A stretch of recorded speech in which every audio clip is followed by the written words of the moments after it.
Let's see this question.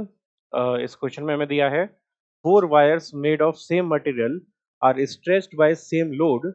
Their dimensions are given below. Then one which elongates more is या elongest most, इन चारों में से सबसे ज्यादा elongation किसमें होगा, यानी डेल्टा एल किसमें होगा, ये हमें पता करना है। तो लेंथ दिया है, डायमीटर दिया है, तो ये क्वेश्चन है लॉन्गिट्यूडनल स्ट्रेस स्ट्रेन या यंग्स मॉडुलस टॉपिक का। तो कंसेप्ट यहाँ पे हम यंग्स मॉडुलस या लॉन्गिट्यूडनल स्ट्रेस स्ट्रेन का लगा रहे हैं। Longitudinal stress and strain and Young's modulus of elasticity.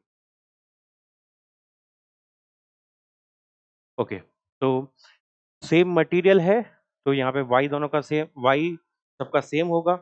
y सबका सेम है तो y इक्वल्स टू, फॉर्मूला देखते हैं पहले। फॉर्मूला होगा F L divided by A delta L. ठीक है, अब हमें डेल्टा एल के बारे में यहाँ पे पूछा हुआ है, तो डेल्टा एल इक्वल्स टू आ जाएगा F L divided by A into Y. और हमें लेंथ और डायमीटर की बात हुई है, तो डायमीटर के टर्म्स में इसको कन्वर्ट कर लेते हैं।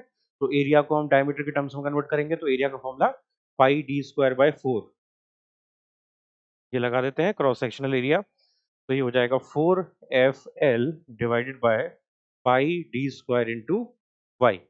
डेल्टा एल इसके फॉर्मूला ये आएगा डेल्टा एल का। नाउ दोनों मटेरियल सेम है, तो वाई दोनों का सेम है, और क्या सेम दिया है, फोर्स भी, लोड सेम है यानी फोर्स भी सेम है। ठीक है, तो फोर्स सेम है और वाई सेम है, दो चीजें सेम है। तो इसका मतलब हुआ कि डेल्टा एल प्रोपोर्शनल होगा length divided by D square की। तो एक्सटेंशन उसमें सबसे ज्यादा आएगा जिसमें एल बाई डी स्क्वायर का रेशियो सबसे ज्यादा होगा। तो जो ऑप्शंस दिए हैं उनमें ये रेशियो चेक कर लेते हैं।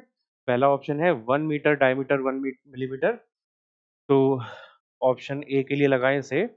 तो अभी मैं यूनिट चेंज नहीं करता, यूनिट सब में सेम होगी, तो मैं उसको चेंज नहीं कर रहा।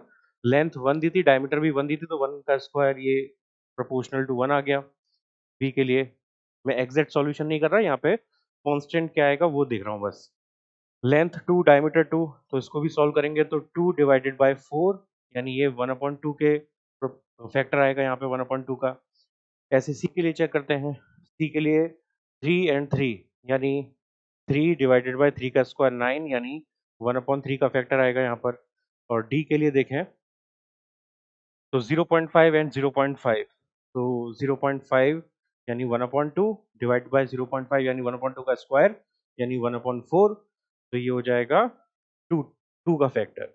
तो इन सब में बाकी सारी चीजें सेम आएंगी, ये फैक्टर्स अलग अलग आएंगे। तो यहाँ पे सबसे बड़ा फैक्टर आ रहा है डी ऑप्शन के लिए, यानी डेल्टा एल भी सबसे ज्यादा होगा डी ऑप्शन के लिए। तो दैट मीन्स डी ऑप्शन यहाँ पे सबसे ज्यादा एलोंगेट करेगा, hence D option is correct.